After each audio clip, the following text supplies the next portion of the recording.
A new study has found that people in central Scotland are more likely to die from alcohol-related causes than those in comparable parts of northern England. Politics Y is in Stirling to find out how locals feel about the study and what their personal assessment is of their own alcohol consumption levels. The study, funded by the Scottish Government, was part of the Monitoring and Evaluating Scotland's Alcohol Strategy workstream.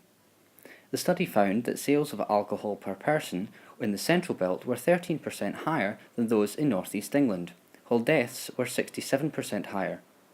It was also found that in the Central Scotland area, substantially higher levels of spirits were consumed.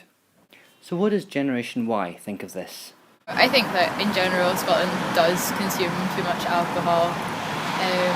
We are very well known for having a binge drinking culture and being the home of whisky, and it is a stereotype that I feel like we live up to.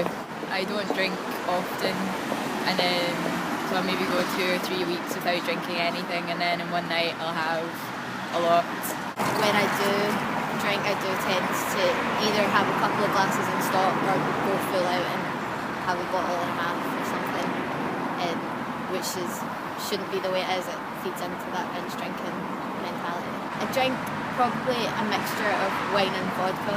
If I'm having vodka, it tends to get out of hand a lot quicker than if it was just wine. I think people drink a little too much, but I suppose that's their personal choice. It doesn't really bother me unless they're being loud or rowdy. I think it can sometimes increase violence in Scotland, and that's partly to blame.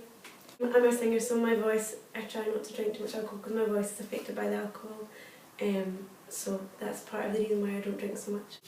There's a culture about going to pubs and nightclubs and going out, and whereas in Europe you are introduced to wine at the age of 13, 14, and it's a normal thing to have one glass of red wine at dinner or something, whereas here you get kids down the park drinking.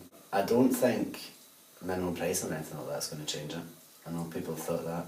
I think minimum price, and one, if someone is an alcoholic, they're going to drink anyway, whatever the price is, and that'll just hit the poorest people the hardest. So I think it's all about more the culture than the price of it. It would appear for the people that we've spoken to that the levels of alcohol consumption vary greatly than those in Generation Y.